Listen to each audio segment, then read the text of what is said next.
Most people know the story of Icarus, the boy who flew too close to the sun. His wings melted, he fell into the sea. A tragedy, a warning. But almost nobody knows that over 4,000 years before Icarus, there was another man who flew to the heavens. He wasn't a boy, he was a king, and he didn't use wax wings. He rode on the back of a giant eagle. His name was Etana, and according to the oldest king list in human history, he was the first king who ascended to heaven and consolidated all the foreign lands. The Sumerians believed he was real. They carved his story into stone. They placed him in the official list of kings who ruled before the Great Flood. But here's where the story gets strange. The complete text of his legend has never been found. The ending is lost. So the question is, did Etana really reach the heavens? And what did he find there that history doesn't want us to know? To understand this story, we first need to understand who Etana was. The Sumerian king list is one of the most extraordinary documents ever discovered. It records every king who ruled Mesopotamia from the beginning of time all the way down to the historical period. And in that list, Etana appears as the 13th king of the first dynasty of Kish. He is described as the shepherd who ascended to heaven and consolidated all the foreign lands. Let that sink in.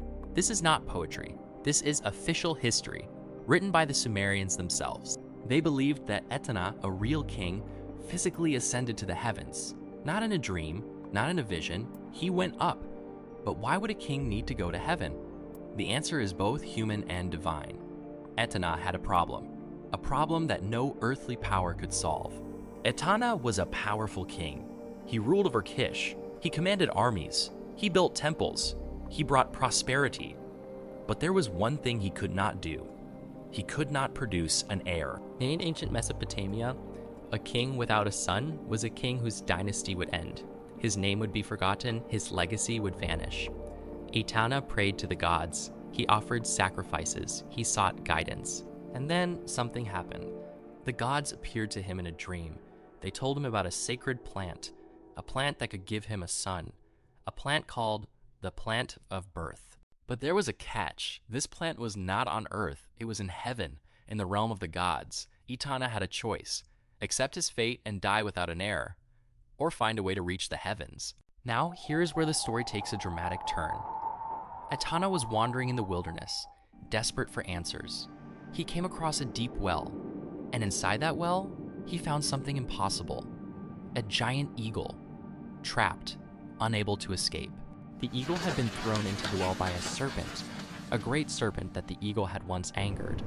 But here is what makes Etana different from most heroes. He didn't kill the eagle. He didn't use it. He saved it. Etana lowered himself into the well, and he pulled the eagle to safety.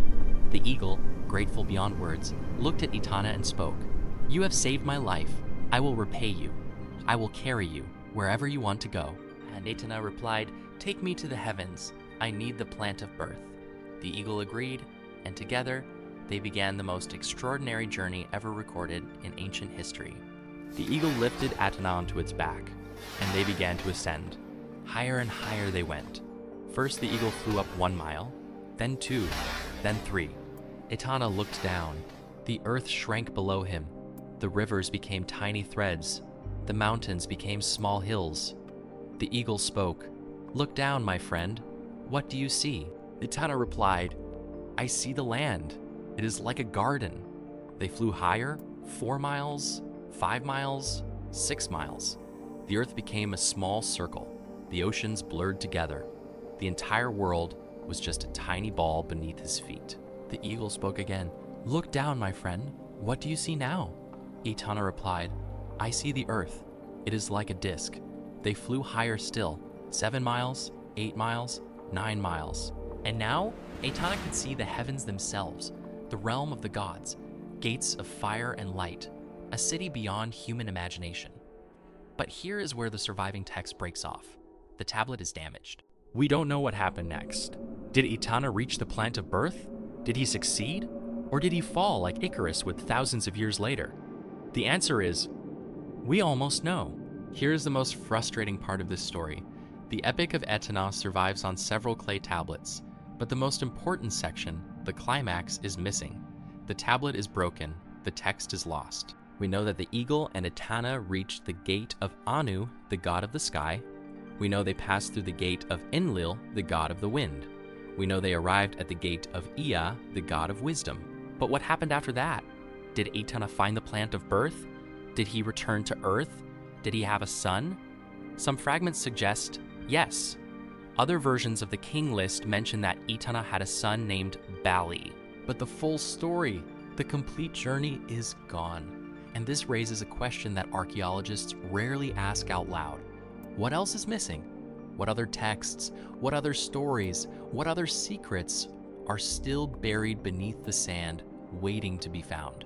So why don't most people know about Etana? Why does every child know Icarus, but almost nobody knows the king who flew to heaven on an eagle?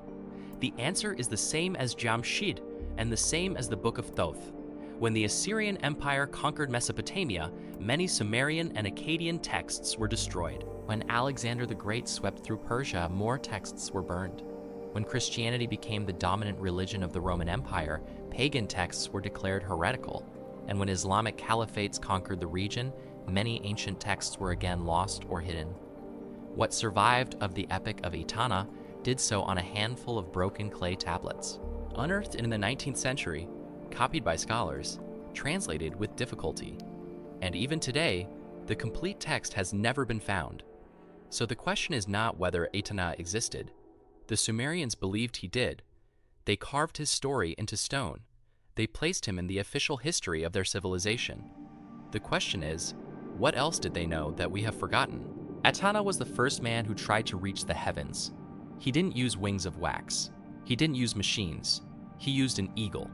And whether you believe it's mythology, history, or something else entirely, his story has survived for over 4,000 years. It survived wars, conquests, fires, and censorship.